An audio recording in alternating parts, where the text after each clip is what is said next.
SpaceX पिछले कुछ दिनों से ये नाम काफ़ी चर्चा में था। तो क्या इसके पीछे रीजंस थे, ये क्यों चर्चा में था और ये डेमो 2 क्या है, आइए जानेंगे इस वीडियो में।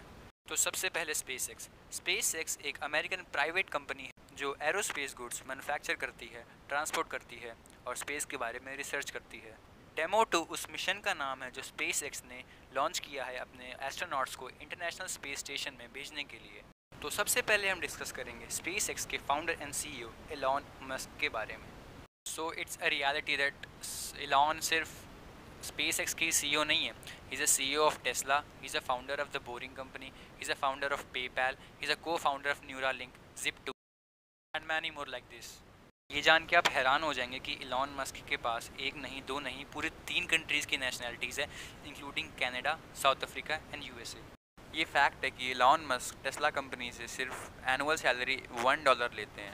एवेंजर सीरीज़ में जो टोनी स्टार्क का character Robert Downey junior play कर रहे थे, वो कैरेक्टर एलॉन मस्क से ही इंस्पायर्ड था। आयरन मैन 2 की शूटिंग्स की लोकेशन में से एक थी स्पेसएक्स की फैक्ट्री और एलॉन ने इस मूवी में एक कैमियो भी प्ले किया था।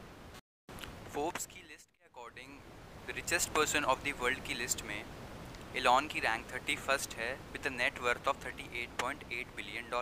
तो अब हम बात करेंगे स्पेसएक्स के द्वारा लॉन्च किए गए मिशन डेमो 2 के बारे में। डेमो 2 एक प्रकार का डेमोन्स्ट्रेशन है जो कि ये बताता है कि स्पेसएक्स इतना केपेबल है कि वो एस्ट्रोनॉट्स को इंटरनेशनल स्पेस स्टेशन तक ले जाए और वहाँ से वापस ले आए। तो क्वेश्चन आता है, अमेरिकन गवर्नमेंट ने स्पेसएक्स को ही क्यों चुना इस मिशन को लॉन्च करने के लिए? तो इसका एक सिंपल सा रीज़न है रशिया। तो पिछले 10 सालों में किसी रीज़न से नासा अमेरिकन सॉइल से अपने एस्ट्रोनॉट्स को स्पेस स्टेशन में नहीं भेज पा रहा था। इसके लिए उसको डिपेंडेंट होना था रशिया पे। तो जितने भी एस्ट्रोनॉट्स स्पेस स्टेशन जाते थे अमेरिका के, वो रशिया के सोयूज़ रॉकेट में बैठ के जाते थे। तो ये चीज़ अमेरिका को रशिया पे डिपेंडेंट बना रही थी और ये बहुत कॉस्टली भी था क्योंकि एक स्पेस फ्लाइट की कीमत $86 मिलियन होती थी, जो कि काफ़ी कॉस्टली पड़ता था अमेरिका को। तो अपनी डिपेंडेंसी रशिया पे ख़त्म करने के लिए अमेरिका ने स्पेसएक्स को चुना और ये पहली बार है कि कोई प्राइवेट और गवर्नमेंट कंपनी मिल के किसी मिशन को अंजाम दे रहे हैं, इसलिए मिशन और भी खास था। तो ऐसा वर्ल्ड हिस्ट्री में पहली बार हुआ था कि कोई प्राइवेट कंपनी स्पेस लॉन्च में इतना बड़ा रोल प्ले कर रही है। तो ये सबसे बड़ी इस मिशन की बात थी कि स्पेसएक्स नाम की प्राइवेट कंपनी ने एस्ट्रोनॉट्स को इंटरनेशनल स्पेस स्टेशन में भेजा है। तो अब थोड़ी बात कर लेते हैं इस मिशन में यूज़ हुए रॉकेट और स्पेसक्राफ्ट के बारे में। इस मिशन में जिस रॉकेट का यूज़ हुआ है उसका नाम फैल्कन 9 है। इस फैल्कन 9 रॉकेट की खास बात है कि ये रीयूजेबल है। ज़्यादातर जो रॉकेट होते हैं वो रीयूजेबल नहीं होते हैं, एक बार यूज़ होते हैं उसका काम ख़त्म होता है। लेकिन फैल्कन 9 ऐसा रॉकेट स्पेसएक्स ने जनरेट किया है जो कि रीयूजेबल है। ये अपने स्पेसक्राफ्ट को स्पेस में छोड़ के वापस धरती पर लौटता है, यही इसकी सबसे बड़ी खास बात है। और इस मिशन में जिस स्पेसक्राफ्ट का यूज़ हुआ है उसका नाम है क्रू ड्रैगन। क्रू ड्रैगन के भी 2 पार्ट होते हैं, ऊपर वाले पार्ट को कहते हैं कैप्सूल और नीचे वाले पार्ट को कहते हैं ट्रंक। क्रू ड्रैगन की खास बात है कि ये फुल्ली ऑटोमेटेड है।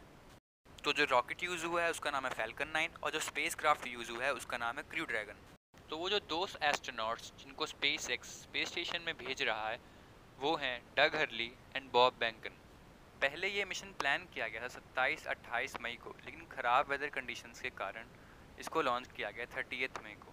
तो अगर हम शॉर्ट में समझे कि ये क्यों इतना खास था, तो इसका यही मतलब है कि पहली बार वर्ल्ड हिस्ट्री में कि किसी प्राइवेट कंपनी ने गवर्नमेंट ऑर्गेनाइजेशन के साथ मिलके एक स्पेस प्रोग्राम लॉन्च किया है। इससे सबसे बड़ा फ़ायदा ये है कि जो अमेरिका की रशिया पे डिपेंडेंसी थी जो स्पेस क्राफ्ट को इंटरनेशनल स्पेस स्टेशन पे ले जाने की, अब वो ख़त्म हो गई है।